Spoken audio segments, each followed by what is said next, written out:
क्या है नई तालीम पाठ्य योजना, क्या अंतर है सामान्य पाठ्य योजना एवं नई तालीम पाठ्य योजना, ये सब जानने से पहले मेरे चैनल यूएस एजुकेशन पर आप सभी का स्वागत है। अगर आपने मेरे चैनल यूएस एजुकेशन को सब्सक्राइब नहीं किया है तो सब्सक्राइब करें। वीडियो अगर अच्छा लगे तो लाइक और शेयर करना ना भूलें।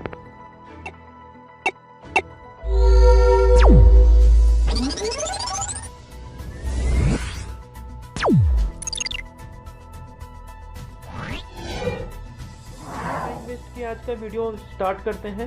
तो हम आज बताने वाले हैं आपको कार्य अनुभव पाठ्य योजना नई तालीम का जो फॉर्मेट है, स्ट्रक्चर है, उसके बारे में। ये जो स्ट्रक्चर है सारे सब्जेक्ट के लिए काम आएगा, चाहे आप गणित का आप लेसन प्लान बनाना चाहो, चाहे विज्ञान का बनाना चाहो, चाहे इंग्लिश का, चाहे हिंदी का। ये जो फॉर्मेट है कहीं से चेंजेस नहीं होगा। आप देख लीजिएगा फॉर्मेट में सबसे पहले ऊपर में लिखा है छात्राध्यापक का नाम, शिक्षण शास्त्र जिस सब्जेक्ट का आप बनाना चाह रहे हो, सेमेस्टर, तिथि सेमेस्टर में या जो लेसन प्लान है वो बनेगा। नीचे हम देखें structure of the experimental lesson plan के बारे में। तो पहले हमको लिखना हो पाठ्य योजना क्रमांक, दर्शाना होगा दिनांक, किस दिनांक में हम स्कूल में गए, कक्षा या 6 के लिए बनाया गया है, विद्यालय का नाम आप यहाँ पे लिखेंगे। पाठ्य योजना जो प्रकरण है हमारा, पाठ्य योजना के सोपान, स्टेप ऑफ लेसन प्लान, प्रकरण, title of the lesson plan, active lesson plan. तो हमने आज चतुर्भुज के बारे में बात कर रहे हैं। जो हमारा प्रकरण है चतुर्भुज है। सामान्य उद्देश्य इसमें भी रहेगा, जैसे नॉर्मल जो हमारा लेसन प्लान होता है वहाँ भी सामान्य उद्देश्य, यहाँ भी सामान्य उद्देश्य हम देखेंगे। तो सामान्य उद्देश्य देख लीजिएगा, जनरल ऑब्जेक्टिव्स, गोल, पर्पस। इसमें आप लिखेंगे गणित में छात्रों में गणित के प्रति रुचि उत्पन्न करना, छात्रों में बौद्धिक शक्ति का विकास करना, छात्रों में तर्क शक्ति का विकास करना, छात्रों में गणित की व्यवहारिक उपयोगिता का ज्ञान देना, छात्रों में गणितीय अवधारणाओं का विकास करना। इसमें कोई चेंजेस नहीं होता है। आप सामान्य उद्देश्य यहाँ भी वही लिखेंगे और जो सामान्य लेसन प्लान में लिखते हैं वहाँ भी यही लिखेंगे। सक्रिय उद्देश्य जो देखेंगे, एक्टिव, स्पेसिफिक या प्रोडक्टिविटी जो रहेगा, रोल ऑफ S3। तो ये जो रोल ऑफ S3 जो है वो BS ब्लूम ने जो शिक्षण उद्देश्य, 3 शिक्षण उद्देश्य दिए हैं, तीनों पर, 3 पक्ष पर ध्यान दिया है BS ब्लूम ने। किस पर? एक हमारा ज्ञानात्मक पक्ष है, दूसरा भावात्मक पक्ष है, क्रियात्मक पक्ष है। 3 डोमेन दिए हैं। तीनों डोमेन पर क्या किया गया, फोकस किया गया है कि BS ब्लूम ने। बाकी जो हमने नॉर्मल जो लेसन प्लान बनाते हैं वहाँ पे ज़्यादातर ज्ञानात्मक पक्ष पर फोकस किया जाता है, लेकिन यहाँ पे तीनों पर फोकस किया गया है। रोल ऑफ S3, इसीलिए हेड, हार्ट और हैंड। जो हमारा ज्ञानात्मक पक्ष होता है वो मस्तिष्क के रिलेटेड होता है, जो हमारा भावात्मक पक्ष होता है वो हृदय से रिलेटेड होता है, और जो हमारा क्रियात्मक पक्ष होता है हैंड से रिलेटेड। यहाँ पे देख लीजिए मस्तिष्क, हृदय और हाथ। तो यहाँ पे हमारा जो सक्रिय उद्देश्य हो जाएगा, छात्र चतुर्भुज के बारे में जानकारी प्राप्त कर सकेंगे, छात्र चतुर्भुज को समझेंगे और जो छात्र चतुर्भुज का दैनिक जीवन में उपयोग कर सकेंगे। तो ये हो गया हमारा रोल ऑफ S3। पूर्व ज्ञान के बारे में बात करें कि छात्र चतुर्भुज आकृति के बारे में सामान्य जानकारी रखते हैं। ये प्रीवियस नॉलेज बहुत जरूरी होता है किसी लेसन को हम पढ़ा रहे हैं। तो शिक्षक की तैयारी, टीचर्स प्रिपरेशन के बारे में हम बात करें तो शिक्षण सामग्री, जिस शिक्षण सामग्री का हम उपयोग करेंगे, टीचिंग एड का हम उपयोग करेंगे। यहाँ पर हम लिखेंगे चाक, डस्टर, सैमपट, संकेतक, चार्ट पेपर, पुस्तक कॉपी। पुस्तक कॉपी को इसलिए लिया गया है यहाँ पे क्योंकि ये हमारे टीचिंग एड के रूप में काम करेंगे। जब हम बच्चों को क्या करेंगे, चतुर्भुज के बारे में बताएंगे तो हम उदाहरण के माध्यम से ये पुस्तक कॉपी का हम उदाहरण, टेबल वगैरह का उदाहरण देकर हम बता सकते हैं। आगे हम शिक्षण विधि की बात करें, विश्लेषण संश्लेषण विधि का यहाँ पे प्रयोग किया गया है। शिक्षण जो प्रविधि है, शिक्षण प्रविधि जो प्रश्नोत्तर प्रविधि, उदाहरण प्रविधि, निरीक्षण प्रविधि यहाँ पे प्रयोग किया गया है। शिक्षण सूत्र, टीचिंग मैगजीन के बारे में बात करें तो टीचिंग मैगजीन यहाँ पे 2 लिया गया है, सरल से कठिन, इजी टू हार्ड, और ज्ञात से अज्ञात की ओर। बच्चा जो जानता है, ठीक है, नहीं जानता उसी के बारे में हम क्या कर रहे हैं, जो ज्ञात है, अज्ञात है उसको भी ज्ञात करने की कोशिश करें। किस माध्यम से? ज्ञात से अज्ञात की ओर। ये पाठ्य योजना कहाँ करवाया जाना है? फील्ड में करवाया जाना है, कम्युनिटी में करवाया जाना है, या स्कूल कैंपस में? तो हम यहाँ पे जो पाठ्य योजना करवाया जाना है कहाँ पे, स्कूल कैंपस में हमने टिक कर दिया है। प्रस्तावना प्रश्न देखेंगे, यहाँ पे प्रस्तावना प्रश्न पूछा जाता है, इंट्रोडक्शन क्वेश्चन जो होता है। यह क्या है, पुस्तक को हम दिखाते हुए बोलेंगे, है ना, सब क्वेश्चन करेंगे पुस्तक को दिखाते हुए। बच्चे बोलेंगे पुस्तक है। पुस्तक में कितनी भुजाएं होती हैं? पुस्तक को भुजाएं कहने का मतलब है कि कितने भुजाएं आपको दिखाई दे रहे हैं, 4 भुजाएं। 4 भुजाओं में से बनी आकृति को हम क्या कहेंगे? तो चतुर्भुज।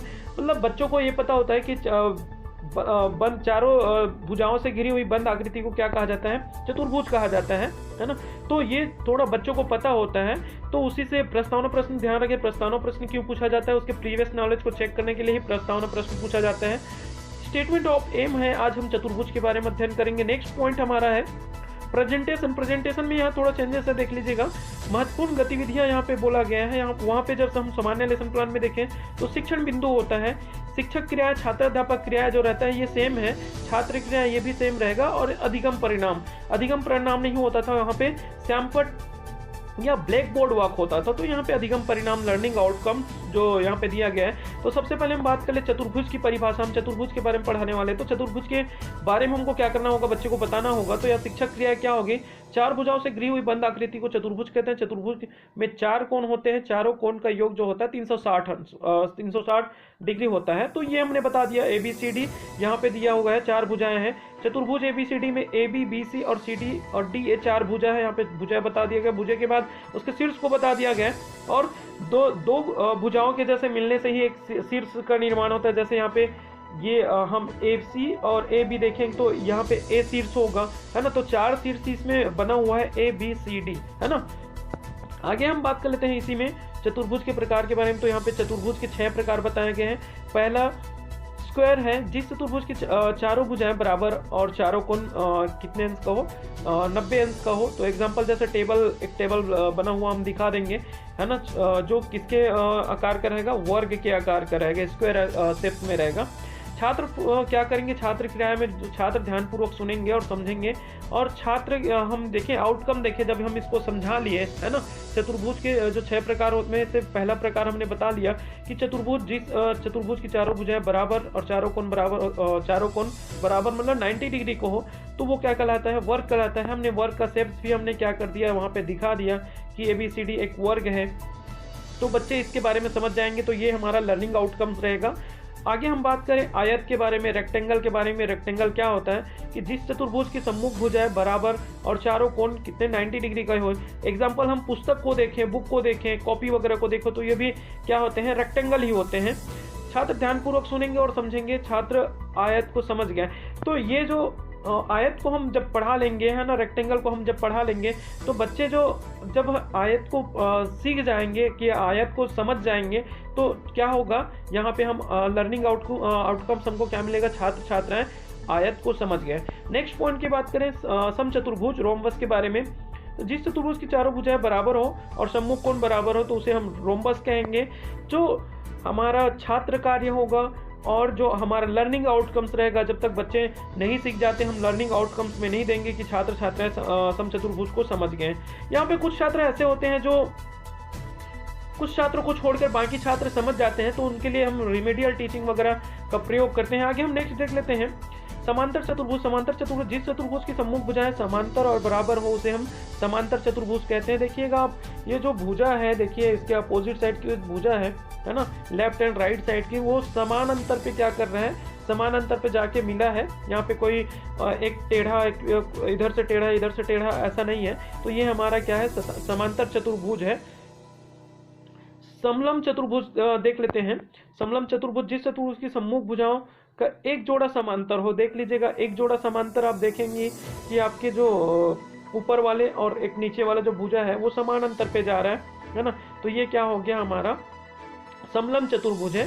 तो छात्र छात्राएं समलम चतुर्भुज को समझ गए, यहाँ पे लर्निंग आउटकम्स में आएगा। और छठवां प्रकार है काइट, है ना, पतंग चतुर्भुज, जिसमें जैसे जिस चतुर्भुज की आसन्न सटे हुए भुजाओं के दो जोड़े बराबर हो तो ये क्या कहलाता है, हमारा काइट या पतंग कहलाता है। आगे हम देखें इसी में, इसके बाद हमारा जो पॉइंट है 9वां नंबर का जो पॉइंट है पुनरावृत्ति। तो पुनरावृत्ति में क्या कराएंगे हम, छात्राध्यापक क्रियाएं कराएंगे और छात्र क्रियाएं होंगी। तो सबसे पहला हमारा प्रश्न रहेगा, जो चीजें हमने पढ़ा ली, जो हमने ऊपर जो पैराग्राफ में पढ़ा लिया समझा लिया, उसके बारे में हम क्या करेंगे, पुनरावृत्ति क्वेश्चन करेंगे।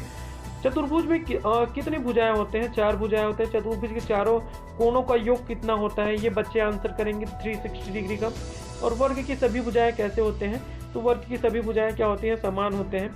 यहाँ पे बता देंगे, है ना, जो छात्र जानते रहेंगे, क्योंकि ये पुनरावृत्ति प्रश्न जिस चीज को पढ़ा लिया गया है उसी के बारे में क्वेश्चन हो रहे हैं। दत्त कार्य, अनुप्रयोग या परियोजना कार्य, असाइनमेंट, एप्लीकेशन या प्रोजेक्ट पर यहाँ पे दिया जा सकता है। तो यहाँ पे दिया गया है सही गलत बताओ, ये दिया गया है उन लोग को दत्त कार्य के लिए, है ना। आगे हम बात करें इसी में कि समलम चतुर्भुज का प्रत्येक कोण 90 डिग्री का होता है। तो ये सत्य है या असत्य है, बच्चे करेंगे। प्रत्येक आयत एक वर्ग होता है, तो इसको सत्य है या असत्य ये बच्चे करके लाएंगे। इसके बाद हम बात कर लेते हैं 11 नंबर पॉइंट की, आकलन एवं मूल्यांकन, असेसमेंट एंड एवल्यूशन। तो इसमें दो टाइप के यहाँ पे फिर बताया गया, development of S3 head plus heart plus hand.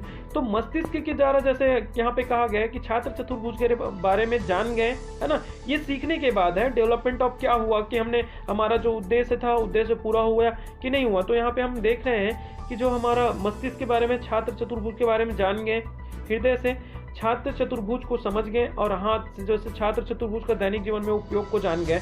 अब देखेंगे जो S3 होता है बहुत महत्वपूर्ण होता है। मैंने पहले ही बताया कि ये BS ब्लूम ने शिक्षण के जो उद्देश्य दिए हैं तीनों पक्षों पर क्या किया गया है, बल दिया गया है। पहला जो बताया गया है ज्ञानात्मक पक्ष, कॉग्निटिव डोमेन। दूसरा बताया गया है अफेक्टिव जो डोमेन बताया गया है, भावात्मक जो पक्ष बताया गया है। थर्ड जो है क्रियात्मक पक्ष, है ना। तो ये मैंने ये इसको बता दिया। इसी का लास्ट जो पॉइंट है आप देखेंगे B, सीखने के परिणाम स्वरूप परिणाम, लर्निंग कम प्रोडक्टिव आउटकम। तो छात्र दैनिक जीवन में चतुर्भुज का प्रयोग को समझ गया, जैसे टेबल, पुस्तक, ईट, बिस्किट, ये सारे क्या है हमारे चतुर्भुज कोऑर्डिनेटर जो है, ये सारे इत्यादि है। तो यहाँ पे नीचे में आप देखेंगे निरीक्षक का हस्ताक्षर और छात्र अध्यापक का हस्ताक्षर आ गया होगा। अगर आपने इसको समझ गए होंगे तो प्लीज़ मेरे चैनल को अभी तक सब्सक्राइब नहीं किया तो सब्सक्राइब करें, और अपने दोस्तों को भी क्या करें, शेयर करें। Thank you.